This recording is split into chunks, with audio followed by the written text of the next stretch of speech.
Muy bien, mis queridos hermanos, quiero pedirles que vayan en sus Biblias a Isaías 55, versículo 1, y leamos hasta el versículo 3. Isaías 55, versículo 1 hasta el versículo 3.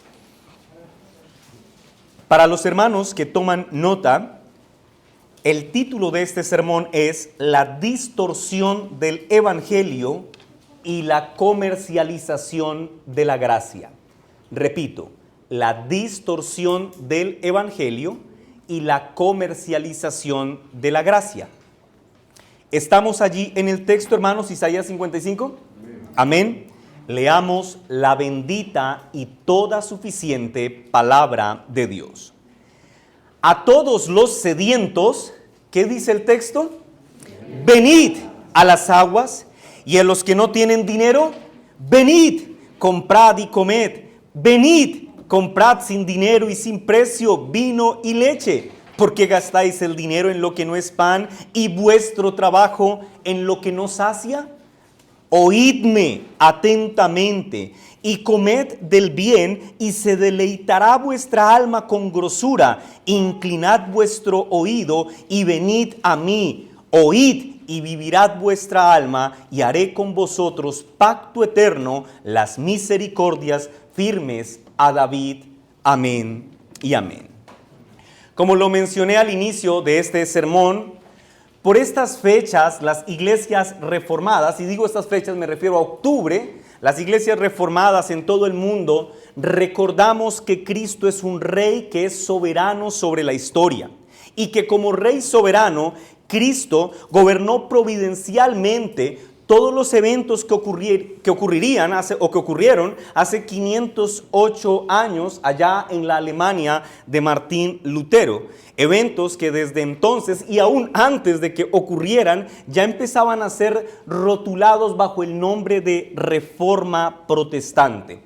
Es importante en todo caso aclarar que, contrario a lo que muchos piensan, la Reforma Protestante no inicia el 31 de octubre de 1517, porque antes de que Lutero clavara sus 95 tesis de fe allá en la Catedral de Wittenberg, ya el movimiento reformado tenía sus raíces creciendo al interior de Alemania. Sin embargo, lo que ocurriría aquel 31 de octubre de 1517 marcaría un hito histórico que estremecería los cimientos de Alemania, posteriormente de Europa y ahora, con alegría podemos decir, de todo el mundo.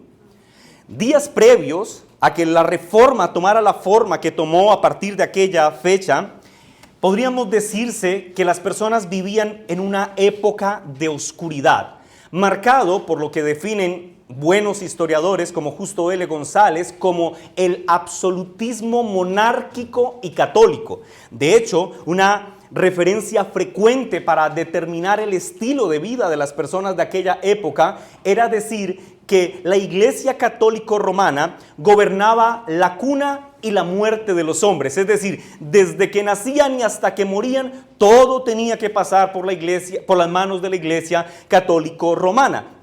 Y de hecho, como lo vamos a ver en este sermón, la Iglesia Católica Romana incluso tuvo la pretensión de querer gobernar sobre los hombres después de su muerte. ¿A qué me refiero?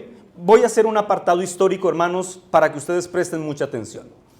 Desde el siglo XIII, la Iglesia Católica Romana había introducido en su sistema de creencias algo que ellos denominaron como las indulgencias. Probablemente la mayoría de ustedes ya han escuchado del término, pero no voy a suponer que todos lo saben, y aparte los niños probablemente sí que no lo sepan. Así que presten atención, niños, a lo que significa esto. Las indulgencias no era otra cosa sino la administración que el Papa podía hacer sobre las buenas obras excedentes de las personas santas que ya habían muerto, y podía administrarlas tanto que podían venderlas a los que les hicieran faltas. Dichas indulgencias tenían el poder para cubrir los pecados de los hombres vivos, pero como veremos a partir del siglo XVI, Roma quiso hacer creer que las indulgencias incluso tenían el poder para cubrir los pecados de los muertos con un concepto que introdujeron llamado el purgatorio. Si un familiar mío estaba en el purgatorio y yo compraba unas buenas indulgencias, yo a través de la compra podía sacar a mi familiar del purgatorio y mandarlo al cielo. En otras palabras, yo podía comprarle la salvación. Y alguno puede decir, pastor, pero ¿realmente eso es un hecho histórico? ¿Realmente fue así como se concibieron el asunto de las indulgencias? Para hacerle justicia a mis palabras, hermanos, quiero que escuchemos el Catecismo de la Iglesia Católica, editado en 1471, comentando sobre este asunto.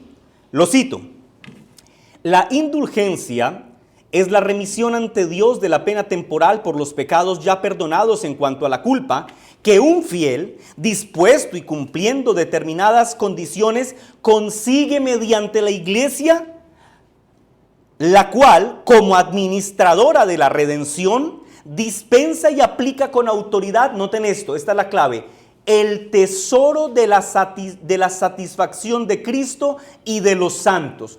Me explico, en otras palabras, lo que significa esto es que las indulgencias consisten en la autoridad que el Papa tiene para administrar el superávit de las buenas obras de los que la tienen, que tienen ese superávit, y dársela a los que están en déficit. ¿Me hago entender? El superávit es el excedente.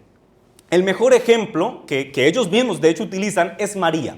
Ellos dicen, mira, María fue tan perfecta que no solo sus buenas obras fueron suficientes para su salvación, sino que le sobraron un montón. Bueno, todas las que le sobraron las cogió el Papa y ahora las administra y las vende a los que están en déficit en forma de indulgencias. Pero escuchen esto, no solo las indulgencias tenían la capacidad de perdonar los pecados de las personas que ya habían cometido, sino que incluso podían perdonar los pecados que iban a cometer en el futuro. De hecho, se dice que en una oportunidad un hombre, y vamos a hablar un poquito a continuación de este individuo, que este es un personaje, Johann Tetzel. Se dice que un hombre le dijo a Johann Tetzel, necesito con urgencia que me vendas un par de indulgencias, porque es que mañana tengo programado decir un par de mentiras.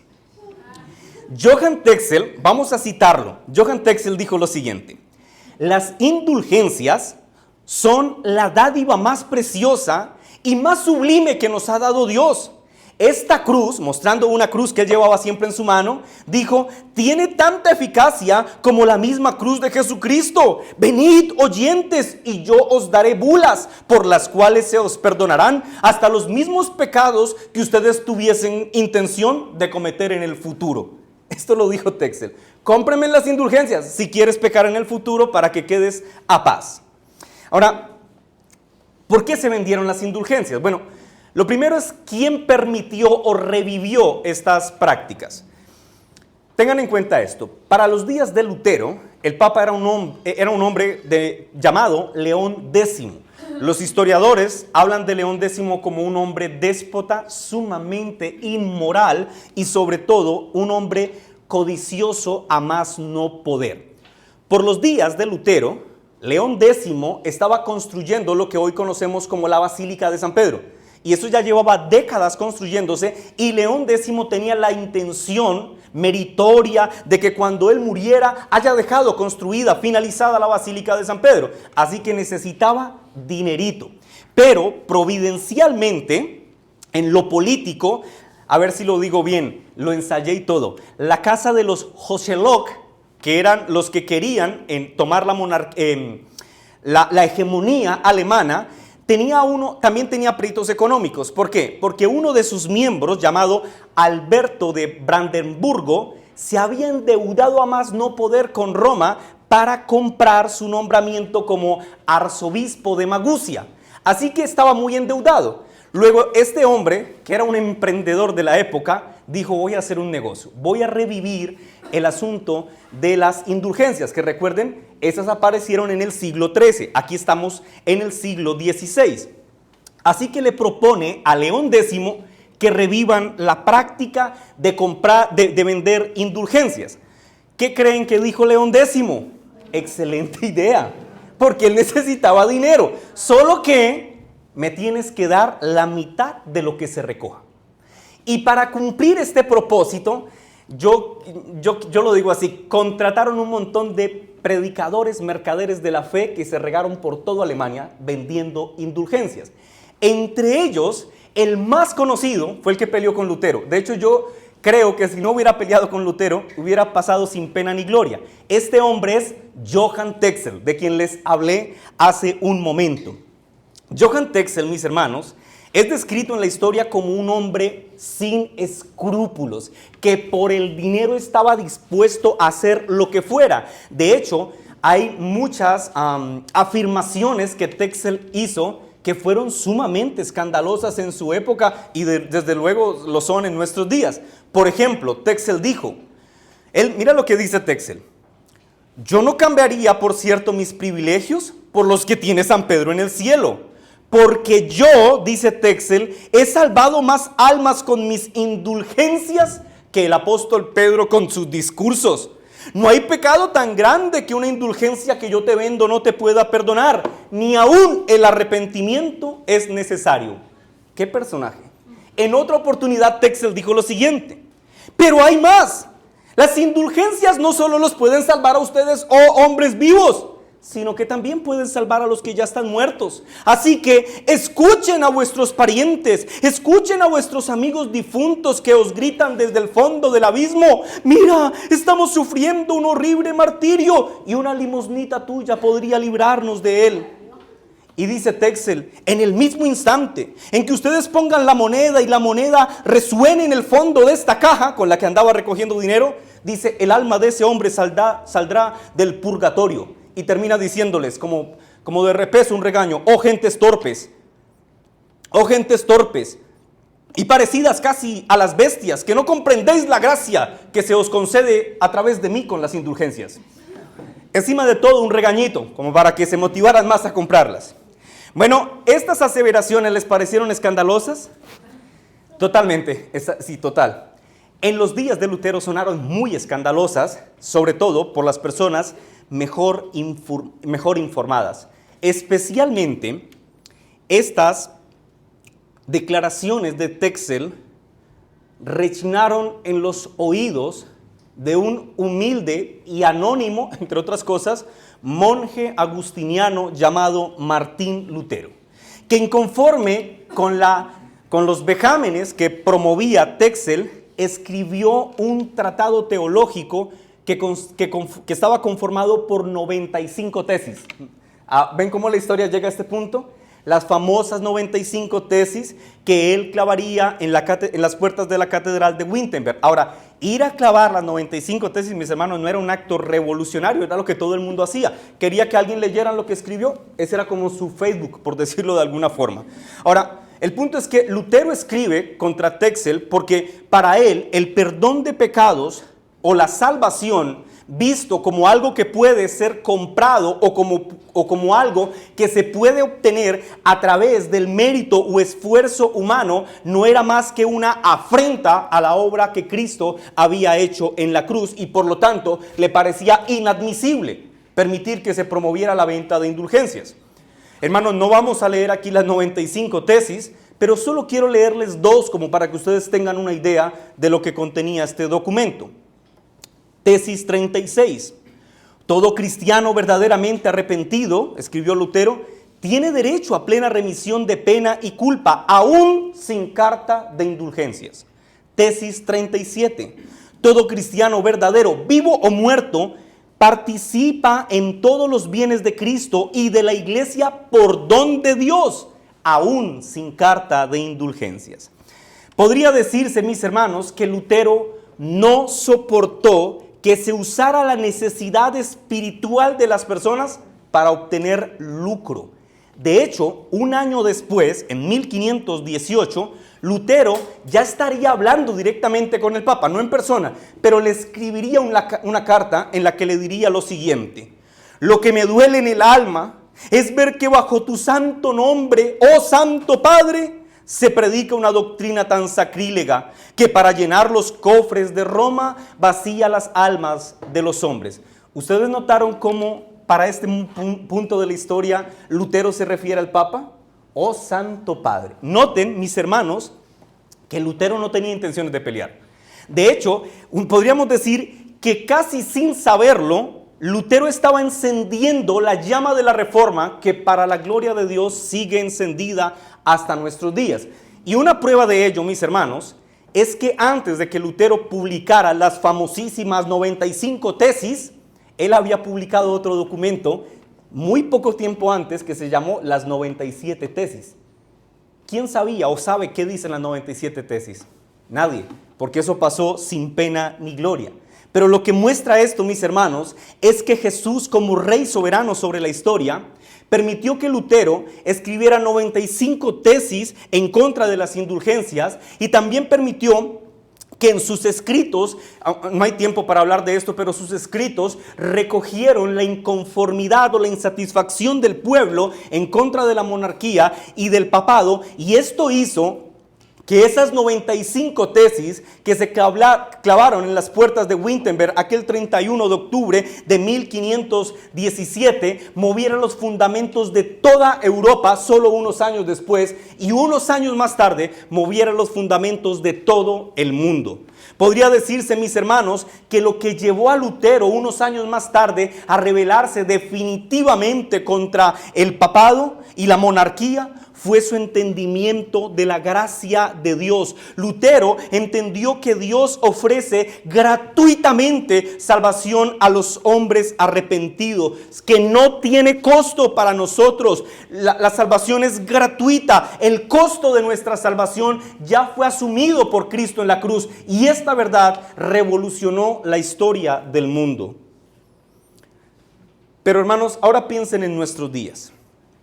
La realidad de Lutero, mis hermanos, no es muy distinta a nuestra realidad. Porque nosotros hoy también tenemos a muchos mercaderes de la fe por todo el mundo comercializando la gracia de Dios. Podríamos decirse que en nuestros días hombres como Johann Tetzel abundan por montones. Esa es nuestra realidad. Y ya que lo es, debemos rogar al Señor, mis hermanos, para que avive el fuego de la Reforma en nuestras iglesias, en nuestros corazones y en nuestra sociedad. Hermanos amados, la iglesia de Cristo no necesita más espectáculo. La iglesia de Cristo no necesita mejores luces, mejor sonido y mejor grupo de danzas. La iglesia de Cristo no necesita ministerios y no necesita actividades que tengan a las personas sumergidas en el activismo. De hecho, nunca las ha necesitado. La iglesia de Cristo necesita Biblia y más Biblia. Pero la tragedia de nuestros días, mis hermanos, es que las iglesias están tan empeñadas en entretener que esto es una definición, Milton habla hoy, han dopaminizado la conciencia de los hombres. Están tan excitadas las personas en medio de estos revueltos religiosos donde se salta, se brinca, se grita. Están tan extasiados que para muchas personas sentarse a escuchar un sermón bíblico estructurado es una tortura. Les parece aburridísimo. Así que, como lo dije antes, hermanos, tenemos razones suficientes para rogar al Señor para que avive el fuego de la Reforma en nuestros corazones. Ahora, dicho esto, mis hermanos, y sé que esta fue una introducción un poco larga, de varios minutos, pero creo que era importante hacerlo. Dicho esto, quiero invitarlos a que consideremos un texto que nos recuerda que la gracia de Dios es gratuita, que en la gracia de Dios nos ofrece el Dios Padre a través del Hijo salvación sobre la base de la obra del Hijo y no sobre nuestros propios méritos. Para ver esto, mis hermanos, vamos a leer o vamos a analizar a detalle Isaías 55, versículo 1 al 3. Y para poder ver la riqueza del texto, vamos a dividirlo en tres partes. Primera parte, versículo 1. Isaías 55, versículo 1. ¿Están allí? El título de este primer punto es El llamado a una gracia gratuita. Isaías 55, 1. El llamado a una gracia gratuita. Dice la palabra del Señor: a todos los sedientos, venid a las aguas, Y los que no tienen dinero, venid, comprad y comed. Venid, comprad sin dinero y sin precio vino y leche. Para que ustedes, hermanos, puedan entender el glorioso anuncio que acabamos de leer, es importante que ustedes recuerden que Isaías 55 es dicho en un contexto mesiánico. En otras palabras, quien dice vengan, coman, compren, beban, es Cristo mismo. Es el Señor quien está hablando. Por lo tanto, en esta invitación que leemos en el versículo 1, lo que se está describiendo es la misericordia de Dios que nos ha provisto a su Hijo como nuestra única posibilidad de salvación. En otras palabras, en el texto encontramos una exhortación a venir a Cristo, escuchar a Cristo y obedecer a Cristo. De hecho, en el texto original y de hecho en algunas traducciones al español más antiguas, el versículo 1 inicia con una expresión que dice, oh, podría leerse así, oh, todos los que tienen sed, vengan a las aguas. Es importante mencionar o recordar que allí hay una exclamación, oh, para entender que la invitación que Cristo le hace a los hombres para que vengan a Él es una invitación alegre y vigorosa. Pero noten esto, es una invitación universal, porque el texto dice, todos los sedientos vengan. Ahora, ¿cómo sabemos que es una invitación universal? A la luz de Efesios 2, que dice que nosotros estábamos muertos en delitos y pecados, nosotros podemos entender que los sedientos de los que habla Isaías 55 somos todos nosotros. Toda la raza humana tiene necesidad de reconciliarse con Cristo. ¿Por qué? Porque hemos venido a este mundo en enemistad con Él. Por lo tanto, el ritmo sobre el que se mueve Isaías 55, podríamos decir que es un ritmo netamente evangélico. Es decir, ya que todos nosotros estamos sedientos de Cristo, todos nosotros deberíamos acercarnos a Él para recibir la gracia divina, que es la mayor satisfacción que pueda recibir nuestra alma.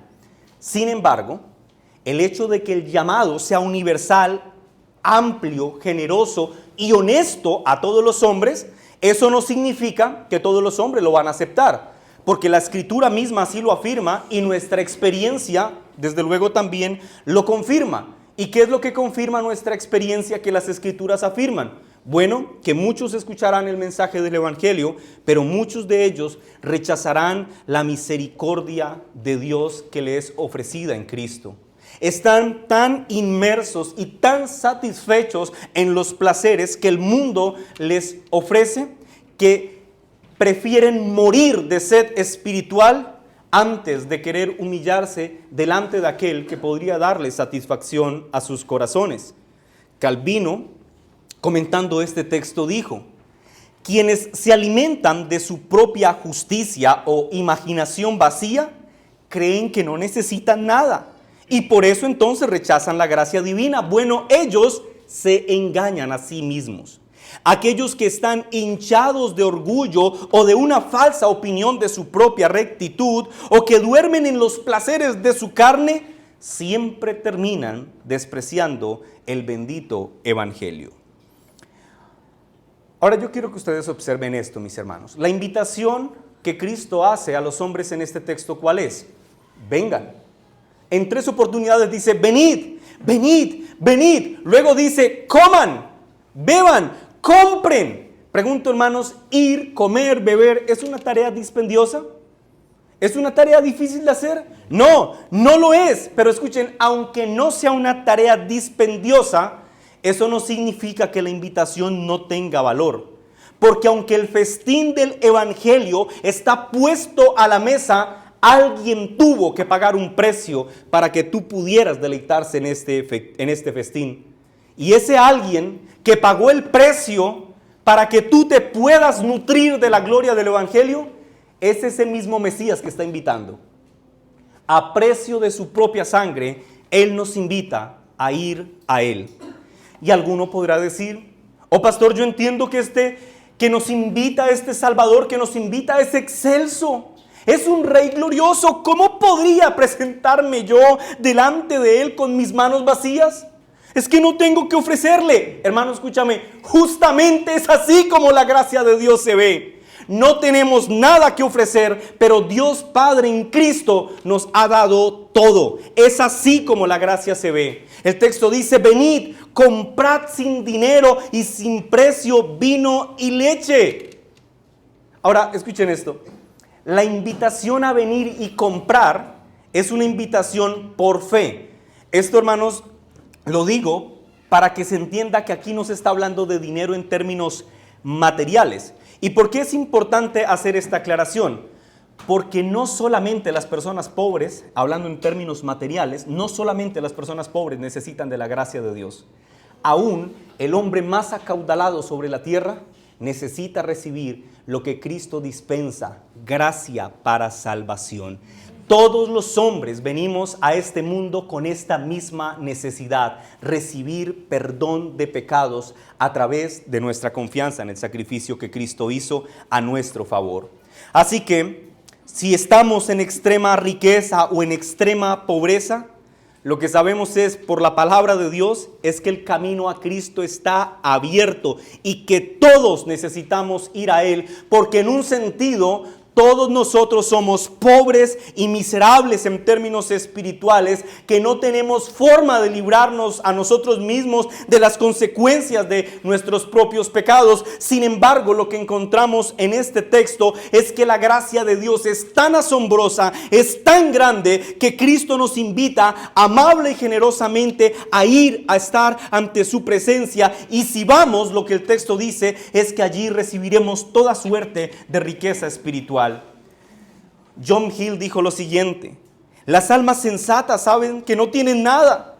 Las almas sensatas saben que son pobres y que están necesitadas. Y por lo tanto, cuando escuchan esta invitación, vengan, vengan, vengan, entonces caminan libre y voluntariamente a participar de los beneficios del Evangelio. En conclusión, la invitación a recibir los beneficios del Evangelio será aceptada por aquellos que por la gracia de Dios se reconozcan a sí mismos como sedientos y reconozcan que solo pueden hallar satisfacción para sus almas en aquel Rey que nos invita al banquete, esto es, en Cristo Jesús. Pero también es importante recordar que ninguno de nuestros méritos podrá suplir o comprar aquello que Cristo nos ofrece de manera gratuita. Ahora, la tragedia de nuestros días es esta, mis hermanos. Así como en los días de Lutero, la verdad de una salvación por gracia quiere ser enterrada bajo la presunción de una salvación por obras. La filosofía de muchos movimientos evangélicos contemporáneos es esta: 2 puntos. Haz esto y aquello y entonces vivirás. Pero la Biblia no dice haz esto y aquello y vivirás. La Biblia dice que por gracia sois salvos. Hermanos, pretender la salvación por medio de obras o por el pago de indulgencias como en los días de Lutero es una traición al llamado divino que Cristo hace, en donde ofrece salvación gratuita para los pecadores arrepentidos. Mis amados hermanos, si la gracia de Dios pudiese comercializarse, si la salvación pudiese comprarse a través de nuestro esfuerzo, de nuestras buenas obras o de nuestro esfuerzo económico, entonces Cristo habría muerto en vano, porque nosotros nos hubiésemos podido salvar a nosotros mismos. Pero era necesario que Él muriera, porque nosotros no podríamos librarnos, ni viviendo 1000 vidas podríamos librarnos de la justicia de Dios. Por lo tanto, con el apóstol Pablo en Gálatas 2:21 digamos: no desecho la gracia de Dios, pues si por la ley fuese la justicia, entonces por demás murió Cristo. Es decir, si yo puedo salvarme por la obediencia, Cristo perdió su tiempo en la cruz. Pero Pablo dice, no, un momento, no desecho la gracia de Dios. Hermanos, no desechen la gracia de Dios que ofrece salvación a todo aquel que viene a Cristo en arrepentimiento y fe. Ese es el primer punto del sermón. Vayamos al segundo, versículo 2, parte A. Yo lo he titulado El pecado humano, comercializar lo santo. El pecado humano, comercializar lo santo. Versículo 2, parte A. ¿Están allí, hermanos? Amén. Dice la palabra del Señor. ¿Por qué gastáis el dinero en lo que no es pan y vuestro trabajo en lo que no sacia? Después de escuchar este vigoroso llamado que Cristo hace para que vengamos a Él a recibir su gracia, ahora nos encontramos con dos preguntas retóricas. Niños, las preguntas retóricas son aquellas preguntas que tienen una respuesta evidente. Luego, como la respuesta es evidente, las preguntas retóricas tienen un propósito. ¿Cuál es el propósito de estas dos preguntas? Bueno, mostrarnos que la ingratitud y la locura humana parecen no tener límites.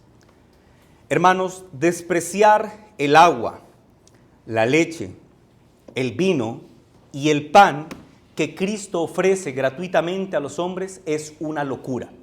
Entre otras cosas, agua, pan, leche y vino eran los elementos esenciales de la canasta familiar de quienes leían este texto. Eso significa que Cristo se muestra a sí mismo como aquel que provee plenamente nuestras necesidades. Él satisface todas las necesidades de nuestro corazón. Y despreciar eso que Cristo ofrece de manera gratuita, mis hermanos, es una locura. Quien desprecia la gracia sin decirlo, con una mano bofetea la mano de Cristo que extendió amorosamente para dar bendición, y con la otra mano se aferra a perseguir cosas que no aprovechan al alma. Muchos buscarán o harán de su vida un esfuerzo por buscar satisfacción a través de, por ejemplo, el éxito profesional, la estabilidad emocional, una relación afectiva o las posesiones materiales. Y hermanos, no estoy afirmando que estas cosas per se sean malas. Es decir, usted puede tener una aspiración económica, que su salario mejore, sus ingresos mejoren. Eso per se no es malo. Pero lo que afirmo, mis hermanos, es que ninguna de estas cosas va a satisfacer las necesidades espirituales de tu corazón. Nada en este mundo va a satisfacer la necesidad que hay en tu corazón. Piensen, por ejemplo, en un hombre que, gobernado por la codicia, persigue con todas las fuerzas de su corazón día a día las posesiones materiales. Tal vez se esfuerza tanto que al final logra conseguirlas. Pero, ¿qué pasa con ese hombre que consigue todas las riquezas, pero por conseguirlas pierde a Cristo? La realidad de ese hombre es que en realidad nunca consiguió nada de verdadero valor. El hombre que cambia a Cristo por los placeres terrenales es un hombre que se pone en la posición más peligrosa en la que ningún hombre pueda estar. Pues mientras se deleita en el dulce placer de la mundanalidad, ignora, y muchas veces consciente de ello, ignora que detrás de ese sabor dulce se esconde un veneno mortífero. Calvino dijo: los hombres están tan encantados con los engaños del diablo que prefieren errar en desiertos estériles antes que confiar en la gracia que Dios les ofrece. Y tal vez nosotros podríamos llegar a pensar que quienes desprecian la invitación de Cristo son personas ignorantes y que nosotros somos muy distintos a ellos. Pero escuchen con atención esto. Recuerden que el contexto del capítulo 55 es un contexto mesiánico, en donde Cristo le habla a todos los sedientos. ¿Y todos los sedientos quiénes son? Todos nosotros. Y eso significa que si tú no haces parte hoy de aquellos que bofetean la mano de Cristo, ha sido por la misericordia de Dios. Y que de no ser por esa misericordia, tú seguirías buscando tranquilidad para tu corazón a través del tarot. Seguirías buscando estabilidad emocional a través de filosofías humanistas. Seguirías buscando tranquilidad para tu hogar a través de seguir este o aquel movimiento político, y en general estarías empeñado por buscar paz en lo que sea que el mundo te ofrezca, pero que no sea Dios. Si no fuera por la gracia de Dios, esa sería nuestra historia el día de hoy. Podríamos decir, mis hermanos, que el cobro de las indulgencias que inicia en el siglo XIII y se extendió de forma muy predominante en el siglo XVI, representan muy bien, o más bien están en el corazón de estas preguntas que hay en el versículo 2. Pues lo que tenemos en el vender y comprar indulgencias, mis hermanos, no es más que esa tentación que reside en el corazón de todos los hombres por tratar de ganar el favor divino a través de nuestras obras. En nuestros días no se venden indulgencias como en los días de Lutero. Y ojo que dije como en los días de Lutero, porque sí se siguen vendiendo. Yo no sé si ustedes lo sepan, pero hoy la Iglesia Católica Romana vende indulgencias para sacar a las personas del purgatorio. Pero ya no se venden como en los días de Lutero. Pero lo que sí ha pasado, mis hermanos, es que dentro del mundo evangélico las indulgencias mutaron y tomaron otras formas, otros nombres. Quizás la peor manifestación de las indulgencias contemporáneas sea ese maldito y diabólico evangelio de la prosperidad que tanto se predica en nuestros días. Un evangelio que promete bendición a cambio de ofrendas. Un evangelio que promete la comercialización de este o aquel milagro si tú haces una siembra económica, sanidades o promesas de éxito si tú haces un pacto con la iglesia que te lo está ofreciendo. Mis hermanos, esto nos demuestra que nuestros días no son mejores que los días de Lutero y que por lo tanto urge seguir levantando el legado de la Reforma Protestante. Hermanos, debemos volver a esos principios que hicieron de aquellos días impresionantes. No digo sin errores, porque cuando uno lee la historia, las vidas de estas personas, incluso de los reformadores, uno va a notar que eso estaba lleno de arriba y abajo. Eran seres humanos como nosotros. Pero lo que quiero destacar es que los principios, que fueron muchos, pero quizás los más conocidos fueron 5, los principios que surgieron de aquel esfuerzo reformador deben seguir vigentes en la iglesia de nuestros días. Debemos volver a la sola escritura, debemos volver a la sola fe, debemos volver a la sola gracia, debemos volver al solo Cristo, debemos volver a vivir y hacer todo para la sola gloria de Dios, soli Deo gloria. Al levantar estos principios espirituales, las iglesias entenderán que no se puede pagar por lo que Dios ofrece gratuitamente y que intentar pagar por lo que Cristo ya pagó es una afrenta a la obra expiatoria que Cristo hizo por nosotros en la cruz. Y esto me lleva al tercer y último punto del sermón. Versículo 2, parte B y versículo 3. Yo lo titulé Cristo. 2 puntos, nuestra verdadera satisfacción.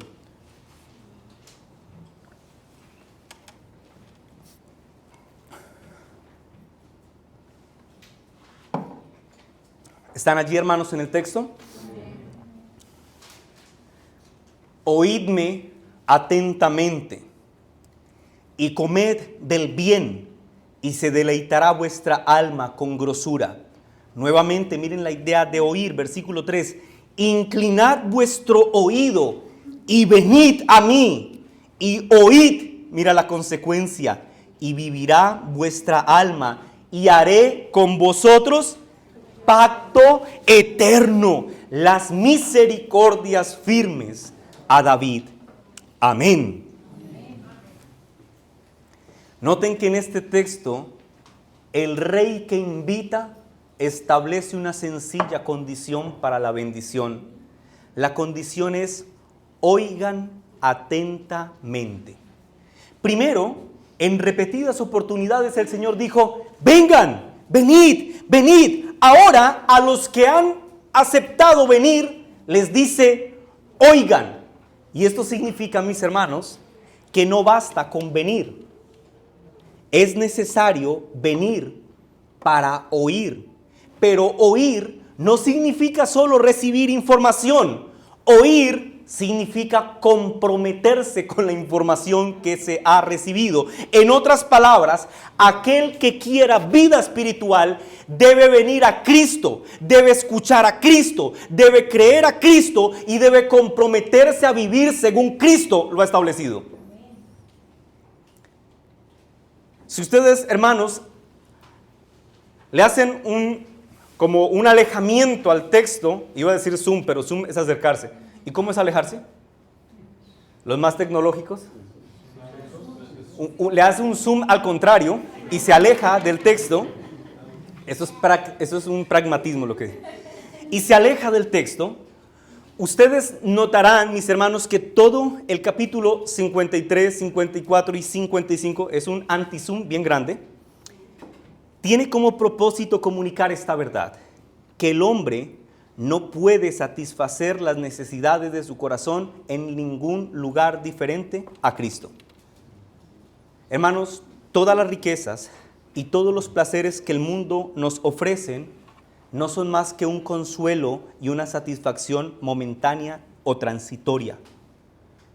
Todo el placer que el mundo te puede ofrecer nunca va a satisfacer plena ni definitivamente los apetitos de tu alma e incluso ni siquiera de tu cuerpo.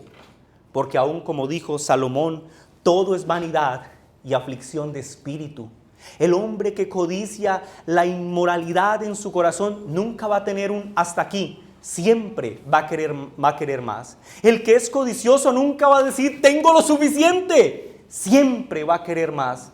Hermanos, solo hay plena satisfacción para el hombre en Cristo Jesús. Luego, una buena conclusión práctica para nosotros de este punto sería esta: deja de buscar paz y satisfacción en el mundo. Deja de buscar paz y satisfacción en un trabajo, en un aspecto económico. Si estoy enfermo, yo me sentiría en paz si estuviera sano. Deja de buscar paz en tu recuperación física. Tu paz está en Cristo. Si mi esposo actuara así, si mi esposa actuara así, yo sería un hombre o una mujer feliz. Tu paz está en Cristo, no en lo que hacen los demás. Ahora, yo quiero que ustedes observen esto. En el versículo 1, el Señor dijo, vengan. En el versículo 3, el Señor dice, oigan. Y la suma de estas dos cosas tiene una consecuencia. Él dice, vivirá vuestra alma. Es decir, si ustedes atienden al mensaje del Evangelio, van a recibir por gracia, sin costo, la vida eterna. Una vida por la que ni la suma de todos nuestros esfuerzos podría pagar una pequeña parte. Una vida que se nos ofrece no a cambio de nuestros méritos.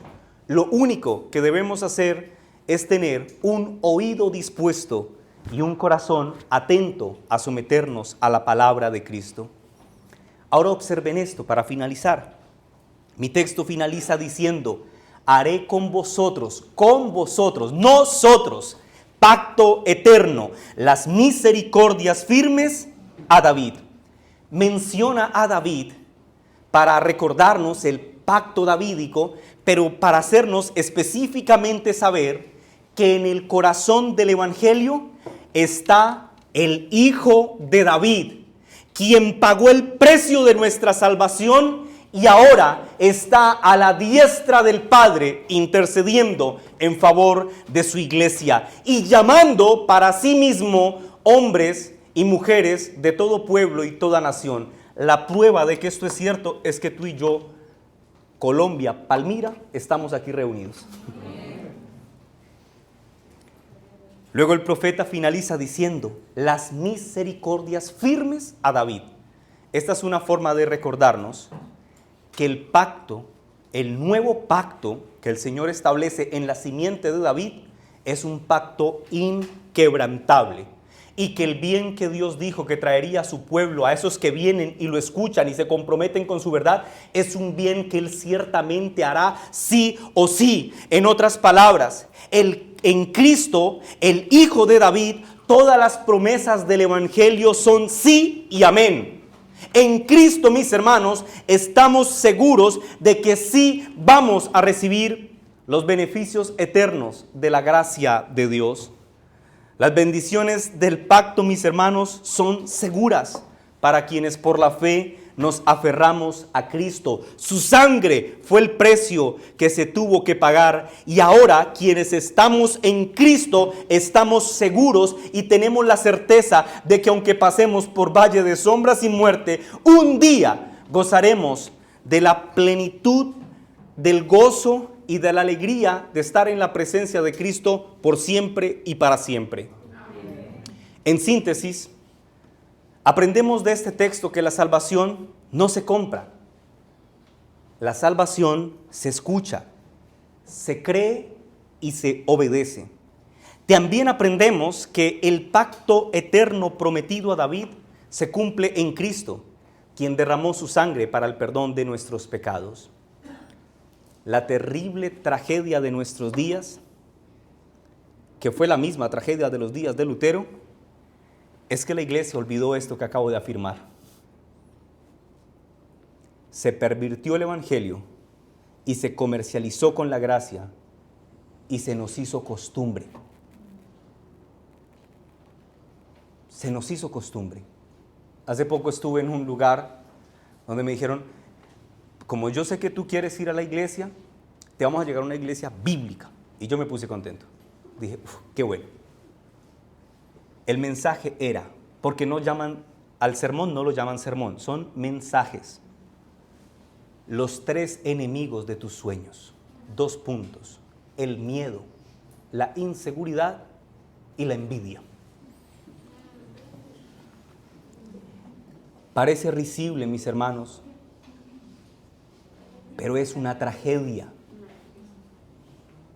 Es una tragedia mayúscula que mientras los hombres y mujeres que estaban en este lugar debieron ser llamados al arrepentimiento y a la fe, fueron grotescamente entretenidos. Yo ruego al Señor, mis hermanos, y mientras preparaba este sermón, rogué al Señor y ahora se los digo a ustedes. He rogado al Señor para que seamos entendidos en lo que el texto enseña, y es que Cristo lo pagó todo y que nuestra salvación de forma exclusiva se debe a lo que Él hizo por nosotros. Pero también, hermanos, ruego al Señor para que al recibir estas verdades, nuestros corazones sean llenos de gozo, libertad y adoración para con aquel Rey que a precio de su propia sangre nos invita a estar en su presencia. Para finalizar, mis hermanos, quiero aclarar algo que hay muchas cosas que uno podría decir respecto a la Reforma Protestante de lo que fue, pero déjenme decirles que no fue.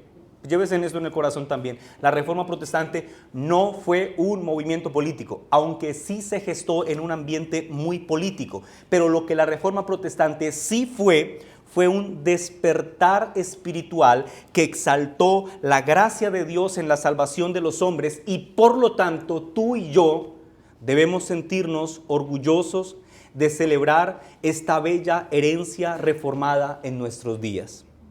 No tengamos miedo de decirlo, no tengamos miedo de afirmarlo. Soy un creyente de convicciones reformadas. Celebremos con alegría, mis hermanos, que el evangelio que se predica no depende del dinero ni de nuestras obras, sino de Cristo. En esta fecha podemos celebrar que pertenecemos a una iglesia bíblica en la que se ofrece el agua de vida gratuitamente, sin manipulación y comercio, pero también debemos rogar al Señor para que la iglesia se mantenga en esa pureza hasta que Cristo regrese por nosotros. Oremos y demos gracias al Señor. Amén. Padre, gracias en el nombre